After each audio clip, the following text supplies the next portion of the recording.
no spaces even. ISBN. He is risen what? 1950. Okay, I'm on.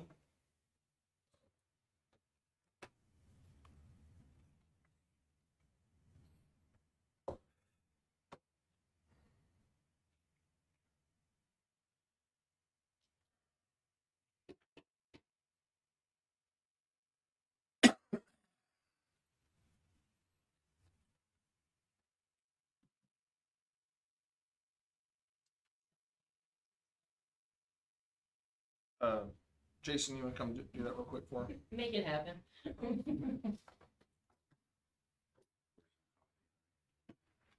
I usually just drop them, turn it off, turn it back on. That's Christy's of that age that she needs help with her computer. So. yeah.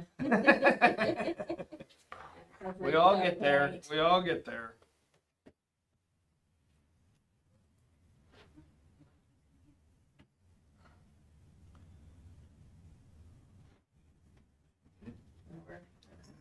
Thank you. Probably spelling something. Probably the first one He. was. Yeah, she kept putting she, Yeah. feminist and whatnot. So. Anyway. All right, welcome back to our final day of classes. This will end up being 16, technically 16 lectures. Here's what we're going to cover today in order. This first hour, we're going to cover investing account options, and then we're going to cover how to get on an investing account, okay, or how to set one up. But I'm going to cover like stock accounts, but then I'm also going to discuss crypto accounts a little bit also in that whole vein, okay. And then in the second session, we're going to cover options, what they are, how they work, and how to use them properly. In the third account, we're going to cover crypto markets broadly, and I'm going to give an overview of what that is and kind of a philosophy there. And then in the last hour, we're going to cover just a real basic sense of market technical analysis. We're going to cover two primary market analysis tools. Okay, so we're going to cover the Elliott wave and the Wyckoff accumulation distributions, and so those two things are I think very important to understand to help you overall understand a lot more about how the market moves and such. Okay, so those are our goals. All right, so let's talk about investment accounts, and there's lots of options. I mean, there's lots and lots of options, and we're not going to get into the fine details on every possible option and scenario. I don't even know them all. Okay, I'm just being honest. I don't know. I don't even understand. You can get some things here that the big guys, big investors do. I don't understand all that, but I can tell you how most people, there's three primary accounts most people are going to meddle with. There's about 5 accounts that you should know about. Okay, so the first account would just be a trading account. This would be an account that is just a basic intro account on any trading platform. Charles Schwab, Fidelity, those type of things. And this is an account you open up. You fund from your bank account, right? You just deposit money into it like you would transfer money into another bank account. Here's the thing about this account. If you make trades that are less than a year in length, okay? So let's say you buy some NVIDIA stock and it goes up by $100 and you're like, I'm going to take my profit, and you sell it 60, 80, 90, even 11 days from now, or even 11 months and 15 days from now, you pay income tax on that, okay? Any trades, stock or crypto, that you don't hold for at least 1 year, you pay income tax on. And you say, how much income tax? It depends on your tax bracket. If your tax bracket is a low tax bracket, you may pay 30% income tax or something like that. But you're going to pay income tax. And here's the thing: it's not like it sets aside as a separate income from your regular income. It adds on to your regular income. So if you had a sizable gain, it may throw your income into another tax bracket, and you pay higher income taxes on all your income for that year. Does that make sense? So when you talk about investing, yeah, That's just when you take it out of that account. when you sell it When in you this sell- account. Okay, And so this is true in this regular account, an intro account, and in any crypto account. Okay, because they tax you based on when you receive the profits. That is when you sell, not when you remove it from the account. Okay, so in the account you will have to report that. This is an account you have to report on your taxes if you make profits and whatnot. This is really the only type account like this. So this would be savings. I mean, not savings, but a stock account, as well as like Coinbase.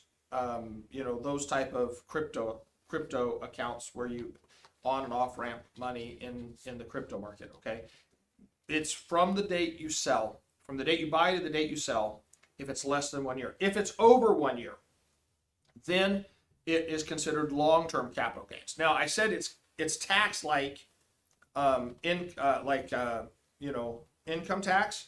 It's called short-term capital gains, but short-term capital gains fall under income taxes. Long-term capital gains, anything over 1 year that you hold it, you've held this asset for more than a year. Long-term capital gains are lower, currently 15%, but that changes over, that can change. They can raise it, they can lower it, all that type of stuff. Long-term capital gains are, though, significantly lower than income taxes, obviously, and short-term capital gains fall under income taxes. So you can, if it was your business to trade, you can buy and sell every day and make money, and whatever at the end of the year, whatever you've made from all those short-term trades, you pay income tax on. That's not what we're looking at. All right, we're not interested in doing that because again, that's a career type path if that's what you choose. But an investor doesn't want to pay high taxes. Okay. Nobody wants to pay high taxes, actually, but an investor wants to pay lower taxes, which means that you want to hold for over a year. Now, in this account and your crypto accounts, if you hold for over a year, you keep track of when you buy, when you sell, okay? And you can show that it was a length of at least a year. You fall under that long-term capital gains.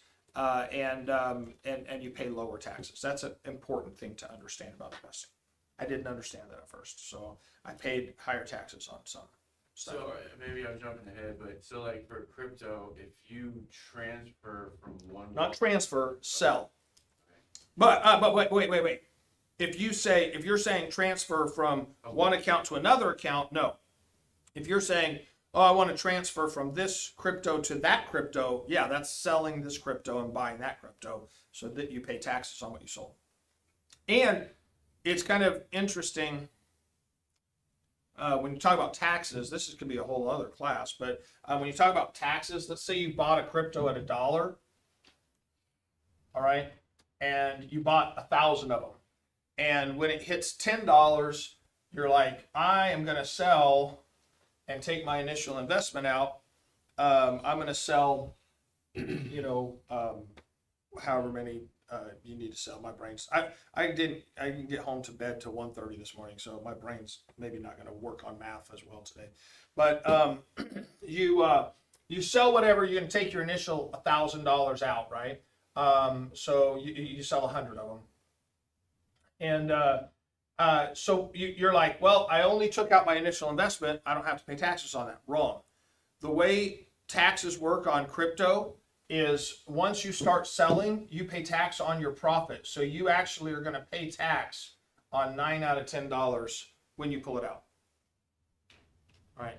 So you're not. It's not like they don't consider it as a lump sum. Each individual one is what you pay taxes on. Okay. So that's how that functions. Even though you say, I just took out my initial investment, the rest of it's still invested. It doesn't matter. You pay tax on this amount right here. Okay. So you need to know that, because that could mess your taxes up if you don't know that. There's a lot more about taxes that you need to know, but that's another area. Okay, so but we're talking about just this trading account. Our goal is in investing to invest for more than a year, and you really need to think about your long-term horizon. I'm 49. I'll be 50 in October. When do I plan to actually retire and pull money out? Well, I don't plan to retire until I'm, 52, right? That would be great. So whatever, 60, 65, whatever it is, right? So I'm looking out here, and I want to make investments that I plan to hold till then. Now, could something change and I need to sell a position? Yeah, it could change, right? But I'm not really going to make my long-term investing right here anyway. This would be, though, for maybe shorter term, something I see as I want to speculate on. And I'm not going to do it in my retirement account because I want it before I'm 65.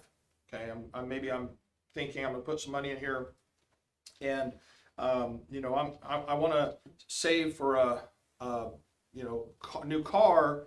I'm going to put it in some safe investments that earn better interest and have the potential of going up. And instead of just putting it in my savings account, okay, so I'm going to put it in here. I'm going to put it in my investments, but I plan on holding it for at least a year, so that if I get some good gains on it, I'd pay lower tax on that and whatnot.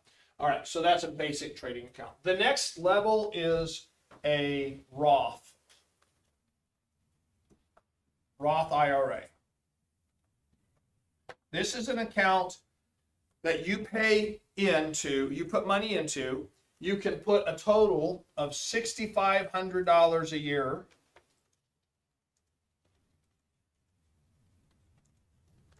And it's after tax money, so you've already paid your income taxes on it. This is what you got in your paycheck. And you can put that money in there. And here's the nice part about a Roth. When it matures, it has to reach your maturity age. It has a age that the government says this is when you can start withdrawing from. I think it's in 62, 65 range. I don't remember exactly off the top of my head. But when you reach that age, anything you pull out of that Roth IRA is tax-free. You never pay taxes on that. Okay, so this is a really great investment tool for young people, particularly girls. The Roth IRA is a fantastic investment tool for y'all, because you can start putting money in, even if it's only a couple $100s a year, and you just put it in and invest it, and you just gonna leave it there till you're 65, and every year you put a couple $100s in. If you put $50 a month into it, that's $600 a year. That's not that much. But at your age, by the time you retire, if you just put that into even to an ETF of the S&P 500, right? We talked about those the other night. And you just leave it there, by the time you are at retirement age, it'll be like a massive investment fund. It'll be huge. Okay. So that the Roth IRA is a great tool for putting in and being able to withdraw tax-free. Then there is a simple IRA.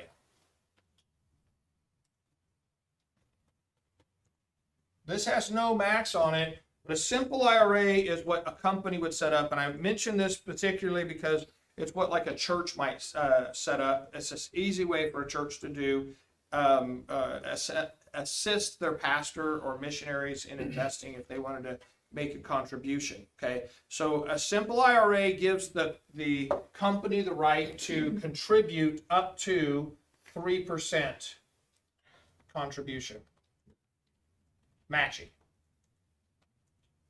All right, so if I put 3% in, and the church, this is what we used to do here. Okay, when we first started it, we set up a simple IRA. The church has to mail the check to the company to, for instance, Charles Schwab, where we set up the simple IRA. The simple IRA is in my name. It's not in the church name. I set it up. And then the church just mails a check to that with the account number and whatnot. And they take 3%. And this is pre-tax. Okay? Pre-tax. I don't pay taxes on this. Post-tax. I don't pay taxes on this up front. I do pay taxes before I have this money. But before I pay my taxes, it comes out, my 3%. The church matches at 3%. They mail that 6% over to the company. I choose how to invest it once it shows up in my account. Okay. Thing is, this is great because what happens in essence in anything going forward from here is that I doubled my money before I even invested it. That's a pretty good deal. Okay. So I always say to people, if you have a matching employer match, always max it out. No matter what, always max it out. Because you're doubling your money immediately.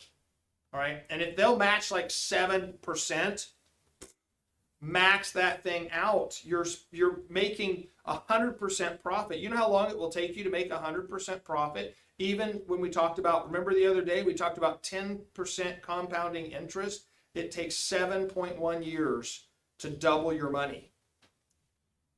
You're doubling your money immediately here and going forward.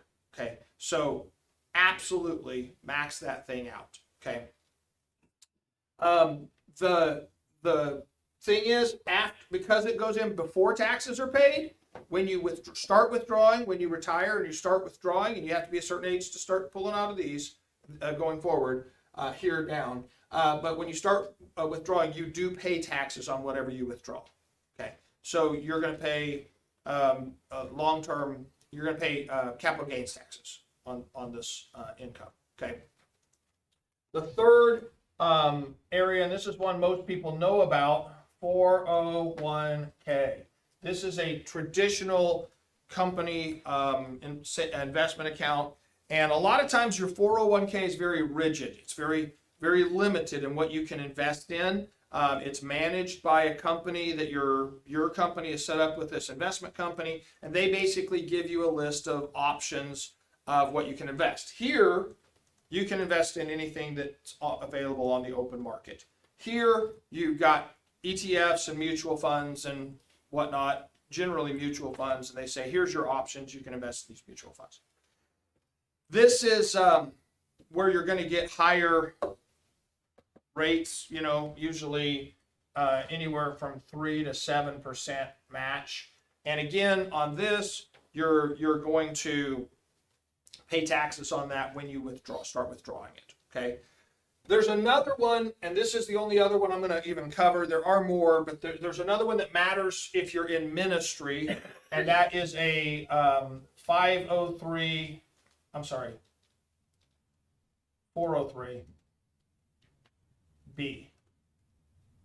And 403B is just like the 401k, but for nonprofits. And if you set up a 403B, it will function the same. Here's probably the biggest difference. One of the things that, and this, I'm not, okay, so when you look at mutual funds, one of the things you have to consider about mutual funds is most mutual funds have SIN stocks in them, okay? And when I say SIN stocks, I mean they're invested in Philip Morris cigarettes because they make a very high return. Anheuser-Busch and Coors and, alcohol and smoking and gambling stocks, casinos and that type of stuff. And they invest in those because they have incredibly high returns. And so if you're a conscientious Christian investor and you're like, I have a problem with owning shares of Philip Morris, Anheuser-Busch, and some casino somewhere, because I don't believe those are right things to be involved with, and so I don't want my money going to them, then you need to be very attentive to the ETFs and mutual funds you buy. 403Bs will, for instance, Solomon Ministries is who we use. And Solomon Ministries, Steve Sanders is the head of Solomon Ministries. They set up our 403B as a ministry for them. It does cost to set these up, by the way. It costs for a company to set up a 401k or a 403B. Solomon Ministries helps churches, and they set these 403Bs up for us. They offer, and you can get these on the open market, but they offer mutual funds through what's called the Timothy Plan. And the Timothy Plan is essentially a sin-free investment portfolios. Okay, so they won't invest in sin stocks basically. And so for me, I have a 403B that I contribute to, and that 403B I invest through Timothy Plan mutual funds. And generally speaking, your mutual funds in these plans are going to be tiered, right? So you're going to have a high risk, a high return portfolio portion that could go up or down. And you determine how much of your portfolio you put in these, but you don't get to determine individual stocks, right? You'll have a medium and you'll have a low risk thing. And then you just allocate to these based on where you're at. So when you're younger, you want more of it in the high risk. You've got longer to be able to make money. And then as you get closer to retirement, you start moving it from those high risk down into that medium and low risk, because you're less interested in trying to accumulate more. You're more interested in trying to retain more. You don't want to lose it. If a market downturn happens, you want to kind of retain your secure position, right? And so you're gonna over time adjust here in these categories. Okay, so these are the 5 accounts generally that I think matter probably the most to most people we're going to talk to. If you're beyond this, then you're not going to be giving them financial advice. Okay, they're paying a financial advisor, right, to get anything big time beyond this. But yes. Say like I have a Roth IRA, and you mentioned the other day about safe. Was it safe? Something like when the markets are moving, like you put it into something a little safer. Yeah. If I sell a stock still within that. Yeah. Okay. So in these right here, you buy and sell, you're not paying taxes on it in the account. Here you do. But I can buy and sell shorter term in my Roth or any of these and not pay income taxes on it because it's still in that account. Until it comes out. Okay. But in this one, it doesn't matter. Buy and sell in this one and you're paying taxes. Does that make sense? Yes.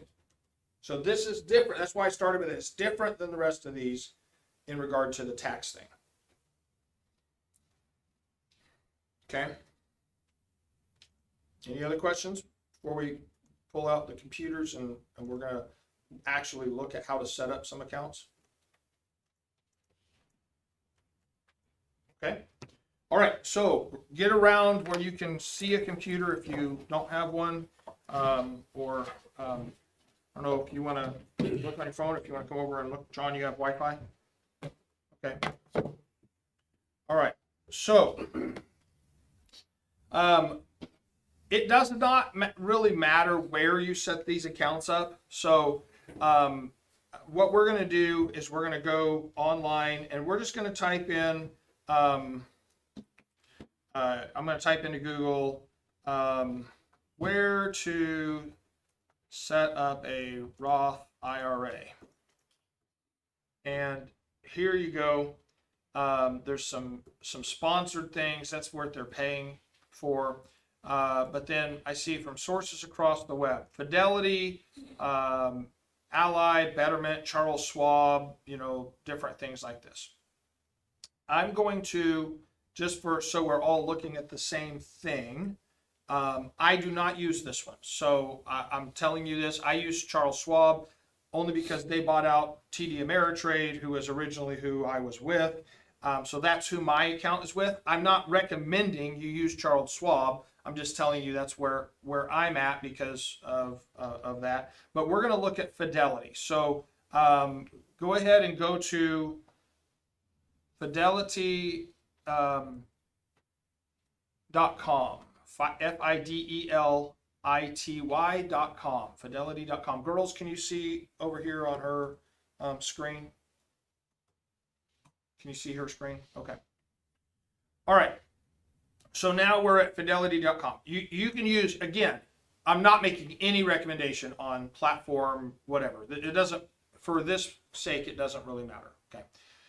All right. So we're going to go here right at the front. It says, invest today and plan for tomorrow. We can help you get started. I know what I want, open an account, or I need guidance.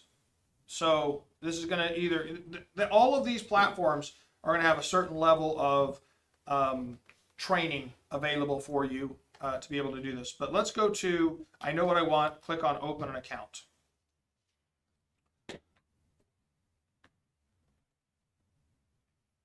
All right. Now here we have our options. Look at all these options. I didn't cover all these, okay? But retirement and IRA, planning and advice, brokerage account, health savings account, HSA, cash management, college savings plans, and then there's more below that you can click on to go below that. So like I said, there's a lot more options here. This is just some simple guidance here. All right, let's click on retirement and IRAs, open an account. You've got a rollover IRA. Let's say that you worked a couple different jobs over the years and you had investments with company A and you have your IRA or 401k IRA there with them, and then you have some investments with another one, a couple different ones, and you're like, man, I don't want to manage 3 accounts when I retire. You can actually consolidate all those into one. That would be what a rollover is. That's rolling accounts, multiple accounts into one. But we're going to look at that middle one, Roth IRA. Traditional IRA would be this one here, simple IRA. Okay, open a Roth IRA. Now, I'm not going to have to walk through these steps because this is going to start asking personal questions. But from here, all you do is answer the questions. Okay, and you answer the questions, you get through. It's going to do all this verification with you and whatnot, and then when you get through, you're going to have to go through a setup process where you link it to your bank so you can transfer money in. You could mail checks. That's still a viable option, but it takes longer and all that type of stuff. But most of the time you'll link your account and then you'll be able to transfer money in. Now, money doesn't show up immediately. It's not like, your credit card, you swipe and you buy it and walk out. Your transfer will go into the queue, and however long it takes, maybe a day or whatever, it's going to, go through the process. And so this is how you would go about starting to set up a Roth IRA. I can't go any further than this because from this point on, it's personal questions. But does that make sense? It's simple. They've made this so simple that even idiots can do it. All right. And none of you are idiots. So I know you're able to do this. All right. So are there any questions about that? That was Fidelity. You can go to Schwab. You can go to, they're basically going to work. A Roth IRA is a Roth IRA. The difference would be sometimes what they have available for investments on different ones. What you're, you might get with Fidelity has their own options as far as like ETF, Fidelity ETFs and mutual funds. Those might be available everywhere, but maybe they're a little discounted premiums if you're a Fidelity investment account holder. I'm not positive about that, but I'm saying, they're going to have a little minor differences, but they're not going to be major differences. Most everything that you can invest in one place is going to be available in the other place. Okay. So that's how you set that up. Any questions about that? Yes. Like my company, like UPS, so they offer they got the 401k option, and they got the 401 Roth option. Okay. 401 Roth, that'd be considered A Roth is going to go in after you pay taxes, so when you draw it out, it's going to be tax-free. A Roth is a Roth. I've not heard of a 401 Roth, but yeah, it's kind of a weird term, but I wasn't 100% sure, but it'd probably be what. I think it's just because it's managed by your company. Yeah. That probably is the difference. Okay. So, all right, yes. Do you know if there's an age limit? Speak a little bit louder. Is I- there an age limit? I don't think so. I could be wrong, but I think that you can open a Roth IRA as a teenager. Okay, yes. So, since the limit is $6,500 a year, Right. would it be wise to, like, let's say I open one for like Yeah, you can do per female, person. like, Yeah, you can open one for your wife. Then you're at 13,000 a year, my right? kids? If they're, I haven't tried to open one for a child, so I can't really There is speak to it. no- There's no limit. Okay, so there you go. You can open one for your kids. Okay. So, yeah, I highly recommend. And by the way, this is a requirement for this course. If you already have an investment account and you don't want to open a Roth IRA, you don't have to, but you have to tell me. You have to give me a form saying I have an investment account, I have a 401k or whatever, and that's what I'm using for my investments. That's fine. If you don't, you need to open a Roth IRA, and I just need a note that says I open a Roth IRA on such and such date. All right. I don't need to know where. I'm not interested in your financial data. It's for verification. You're gonna have to say. And if you didn't do it and you lie, then may God judge your finances eternally, and may you end in poverty. Okay. So there you go. I have a friend that does investing and knows a lot about that, and he's a Christian and he's really good. Good. So, that's fine. And using a financial advisor is fine. But just for the sake of the class, open a Roth IRA, whether you have him open it for you or they open it themselves, it needs to be done that way. Okay? Any other questions there? We're going to talk about how to open crypto accounts next. Okay. I'm not going to do this on the computer. I'm going to do this on the cell phone. All right. So if you go to your app store, go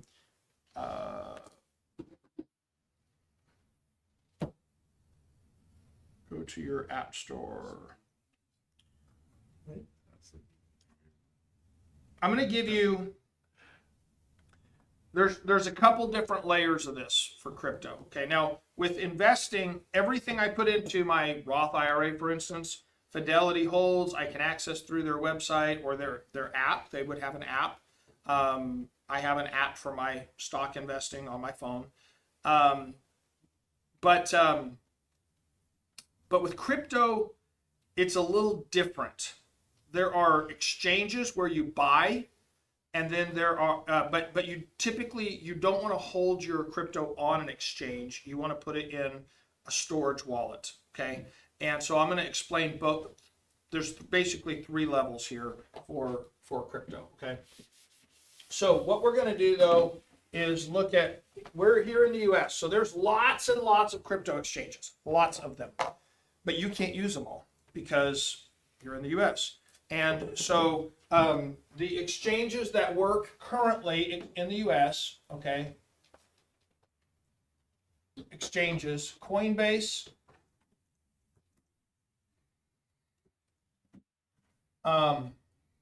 Crypto.com, and Uphold. I use all three of those. Why do I use all three of them? Because unlike a stock investment like Fidelity and Charles Schwab, basically you can buy these. You have access to the whole stock market. You can buy whatever's listed on the stock market. Crypto's not at that point yet. And so each of these may have crossover assets, but there are assets you can only buy on one of these or another one of these. And there are many assets that aren't listed on any of these yet.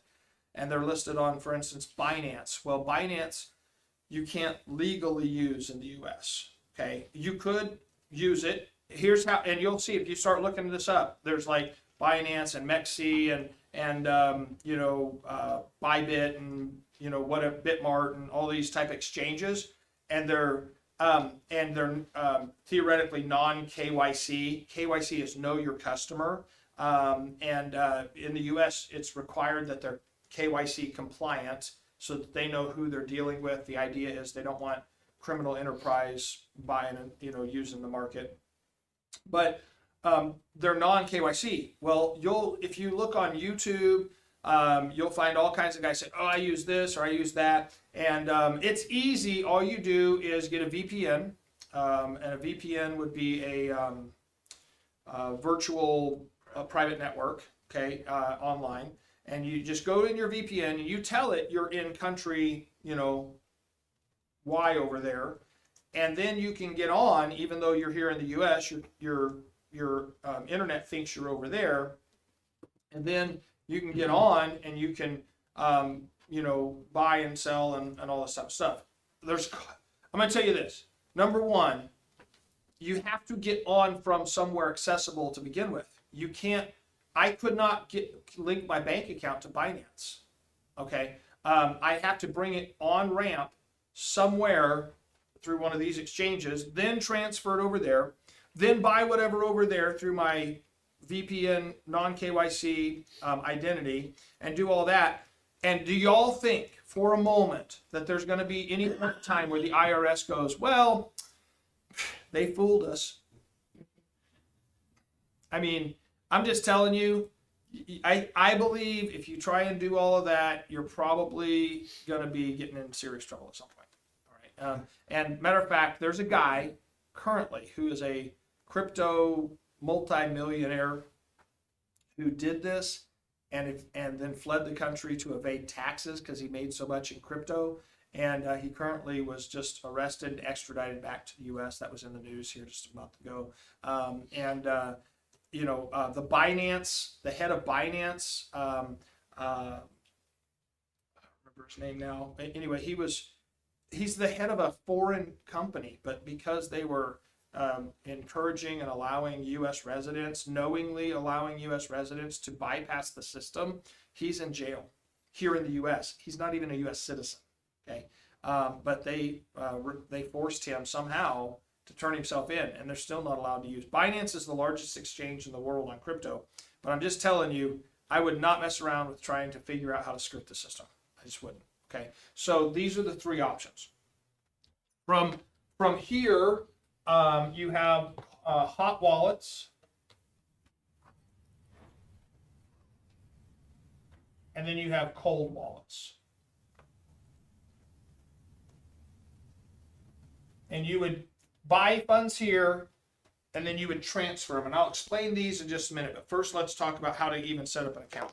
All right, so go to your store, wherever you would buy, if you're on your app store, and then just type in up top here in your search, Coinbase. All right, and you're going to see three things there. You're going to see Coinbase up top, Coinbase Wallet, and Coinbase Pro. Coinbase Pro you have to pay a monthly fee for. I don't do that. You can do it if you want. If you're exchanging a lot of money, you might want to do that. But and then Coinbase Wallet here would be one of these. It'd be a hot wallet. It's an online wallet. That's what's called a hot wallet, is one that is online. A cold wallet is, I brought one, is like this. This holds a big chunk of my crypto, okay? And it's all on here. You say, how did it get on there? Well, I connected it to my computer. I connected it to the app that uses this, and I transferred it over, and it's a little bit of a process. It's not, once you do it, it feels complicated and scary when you first do it. It's not that complicated, but it is a process, okay? The difference is no one can access my crypto unless they have this. The downside is if I don't have this, I can't access my crypto. Okay. And we'll talk about that here in just a few minutes, but it's kind of like putting this is like having your money in the bank, essentially, a savings account over here, and this is like putting your money in your safe. Okay, so, but let's just hit Coinbase right there. And the first thing that comes up for me is crypto.com right at the top, because they're paying to have their ad up higher. And you can, either one of these are fine. I use both of these, but if you just go to Coinbase there and you download that, we're not going to download it, but basically, if you're going to invest in crypto, you would download this, and then you just walk through the process like we did here with Fidelity. You just go, put in your information. You have to do your KYC. That's going to involve taking a picture of your driver's license front and back, and submitting it. And then they have their verification process, and they keep your information. Now your account is linked to you and your face and your ID. And after all of that's done, then it'll allow you to connect your accounts. Now here's why I have 3 different accounts. Okay, one, I can't buy the same assets on each one of these exchanges. I have to, if I want to buy a particular asset, I have to go where it's available. And there's some assets I just can't buy yet. Okay. And then number 2 is because my bank won't let me connect to anything but Coinbase and my local credit union. Okay. That's the only one my credit union will allow me to connect to. Now, so you say, well, how do you use these others? So I opened up an online account with SoFi, which is an online bank, SOFI.com, and it's a free online banking account that I have. And actually, if I set up, I like SoFi very well. It's just an app on my phone, and the nice thing is that if I were to set my auto deposit up with SoFi, I'd earn like 5.5% interest on my checking, which is phenomenal. But I haven't done that, but anyway, it's an online bank. And from SoFi, I can connect to these other 2. So it's kind of an extra step. I have to transfer money bank to bank, and then I can spend money from my account to there. I say spend money.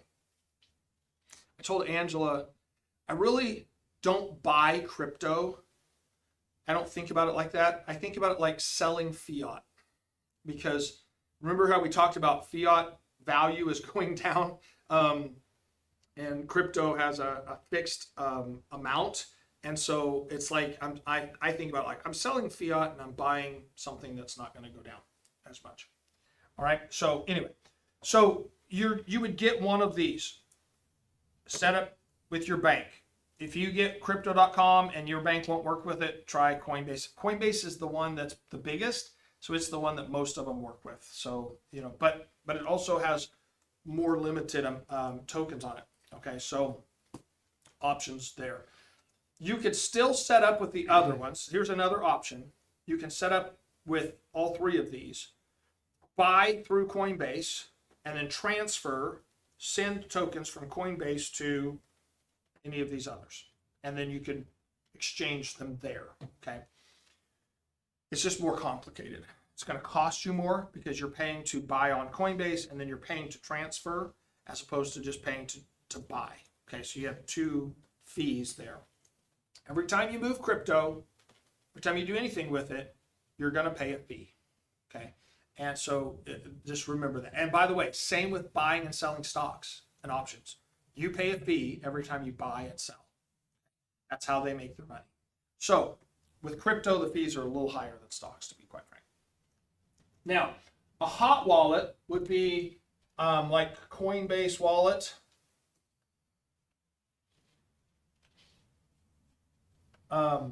And there's a bunch of them. I'm not even going to list a whole bunch. Okay. Crypto.com has their own hot wallet. Different ecosystems will have their own wallets, like Hedera Hashgraph has its own ecosystem and their own wallet, which is called the Hashpack and all that type of stuff. So, but the point of these is they're hot wallet. Now, what's the difference between this and this? This is verified based on your identity. You get your identity verified. This, when you set it up, it's going to say, we're going to give you a list of words. We're going to give you 12 words or 24 words. And you're going to have to record them, and you're going to have to keep track of them. And if you lose them, you could lose access to your account. Okay, so this is a little riskier than this, but it's safer, because in order to access that account, if someone doesn't have it, they have to know those words. It's called a seed phrase. Okay, and so your words would be, you know, like, and this is, I'm just going to make up some words. Okay, so it would be hot, and number 2 would be apple. Number 3 would be car. Number 4 would be map. And I don't know. You just have, and you'd have a set of words. And then to verify before you would start using it, it would come up and say what is word number, whatever, and you have to type that in, and it says okay, and it verifies several of those words. There can be up to 24 words. This works that way, and this works that way. And then once you're in, you can set it up to where maybe on your phone it would use biometrics like your fingerprint or your face, both of these can work that way to a certain extent. And then you would put a PIN code in, and it could be up to like 8 digits, I think, for most of them. And so you could have it set where it requires biometrics plus the PIN code or this and that.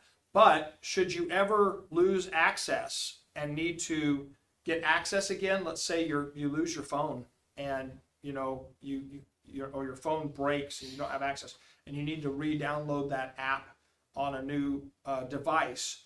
Well, you better have this right here, this seed phrase, in order to re-access that account. Okay, and so they call these the combination of the code that is represented by the crypto and the seed phrase here, and that connection there, they call it keys. Okay, in other words, it's like the key to your locker, and you put that key in, you open it up, and if you don't have the key, you don't have access. But in crypto, it's a common phrase to say, not your keys, not your crypto. Meaning, if it's on this right here, you don't own the keys on there. Theoretically, it's in your account, but they're holding all the keys to it. Okay, and if somebody hacked Coinbase or Crypto.com and stole it, you know, it's not like your bank account FDIC insured at this point. Do you understand what I'm saying? So that's why in crypto, keeping your crypto on a hot or cold wallet is a pretty important thing. And so that is, you know, a big factor. All right. Any questions about that? So on the exchange, that's what you were talking about, where it's on theirs and not, but on the hot wallets and cold wallets, it's yours. Yeah, it's yours, and you're responsible for it. And I heard about this the other day. There was a fella that had over $1 million in crypto on a hot wallet, on a cold wallet, cold storage wallet. And he had a house fire. His house burnt down. His codes and his hardware were all in the house, and it burnt up, and he lost $1 million. And there's nothing he can do about it. It's just gone. I mean, he won't be able to recover that. So here's my recommendation on this. If you have any sizable amount, don't keep your seed phrases all in one place. They obviously need to be secure. Okay, but you know, I would keep a couple of, especially in Oklahoma with tornadoes. You know, I would not keep everything in one place. I would diversify. So like for me, my dad, he set up a cold wallet and he wrote down his seed phrases. He put one set in his safe and he gave me one. He said, put this in your safe. And the likelihood of both of those being taken out at the same time is minimal. So, that's kind of a way to do it. Now, maybe you get a safety deposit box at your bank, put your seed phrases in there, and something like that. So, but my point is, don't write them down on a scrap of paper. Put it on your file tray at your house and hope that it is findable, right? And don't store it on your cell phone, because if it's on your cell phone, it can be hacked, it can be accessed. So these are things you would write down on a piece of paper, or in some chiseled in stone if you want to, whatever you want to do. But put them in a safe location that's secure, no one can access. And I would recommend diversification of locations in that regard. Different than my stocks, because if I lose access to my stock account, I can call my stock company and they can verify me again, and I can have access right back. Okay, crypto's not that way. It is very much more risky in that regard. Okay. There was another guy just this week that found his Okay. cold wallet. Been missing for 10 years. And he found it. Yeah. How much did he have on it? I think they said it was gonna be like 6.5 million. Yeah. Because it was like 100,000 or something, yeah. Yeah. So my aunt, I have an aunt that her dad was in 2008 buying Bitcoin and told her, oh, you got to get this. It's cheap, but it's all money is going to go on Bitcoin. And he's telling her this. And he had hundreds. I don't know. It was cheap, and he had hundreds of. She didn't even know how much. She knows it was in the hundreds at least. He died. Her and her brother had no interest at all. And he had told her, it's my wallet's on my computer. Her brother got the computer. Her brother died. Now it's worth money. She has no idea. And so it's probably millions of dollars worth of Bitcoin that's just gone, and she keeps saying, if I'm looking through his stuff still, I'm looking through his stuff. If I find it, I'm going to donate a Bitcoin to the church. And I'm like, okay, yeah, that's great. So I hope she finds it. But it's not likely. It's not likely. Okay. Yep. When does the taxation kick in with crypto? It's the same as if you buy and sell in less than a year. It's as soon as you sell it. So it's just capital gains. It's capital gains. So short-term capital gains is like income tax. Long-term capital gains is the lower, and you want to pay long-term, not short-term. And do you get something in the form of a statement or whatever? Yes, each of these will issue a statement to you, a tax statement. Okay, but this is important. I buy it on the exchange. I transfer it to my wallets. I don't leave it on the exchange. I transfer it to my wallets. But then what happens is I have a record of when I bought, but when I transfer it back and sell it, they don't know how long I've had it. Okay, so I have to keep that record. I keep a record of showing when I bought and transferred, and then I can show if I got audited, I could show that track. Okay, so you've got to kind of keep that record so that you can show that for tax purposes. How do you keep that record? They keep those records online. You just need to be able to show that. You need to be able to pull up your statements. Okay. And you just go to your statements. Each crypto that you buy, it would have its own little mini account in here, okay? And it would show how much you have of that. And you can go under there, you can click on that, and it'll show you when you purchased and when you sent or received that crypto. And so I have a record there of my whole history of buying and selling and transferring. And so I can show that, well, I bought it here, I transferred it to my storage, and then now it's been this long, and I transferred it back and sold it, so I should pay long-term capital gains on this. So just need to be able to show that. Yep. Who owns crypto? Well, like I said, it depends on where it's at. If it's on the exchange, it's in your name, okay? And this you can KYC recover, all right? If it's here, it's kind of more like your bank account, brokerage account, okay? But if it's here, you own it, and it's all on you. I understand that, but who started it? Like, who has the ownership of the program? No one. I'll explain that when we get into the third hour. I'll explain crypto more detailed and explain that. Because there's different types. When you say crypto, this is a category. This is like saying stocks. Right. So who owns stocks? The companies. Right, but not a person or a company. Right. Each company. So that's how crypto is. And there's crypto that's not owned by any company. It was created like Bitcoin is a open source, decentralized, and we'll talk about that. We'll talk about all that when we get to the crypto side. Yes. Can I ask a question about the profit taking strategy? So, yes, but let's do that in another hour. A different like either in the third or fourth hour. We'll talk about that. Yes, I thought today was 8 to 10. 8 to noon. It is to noon. Yes. No way. Did I read 10? No way I'll get through. I thought it was, maybe it was. No, 8 to noon. And I won't even. At 8 to noon, I wouldn't be able to cover everything. We could go till 10 o'clock tonight. I'd still be talking. So. All right, but 8 to noon is. But if you have to leave, that's But we'll cover crypto in the third hour, and we'll cover markets in the fourth hour. Okay, let's take a 10-minute break.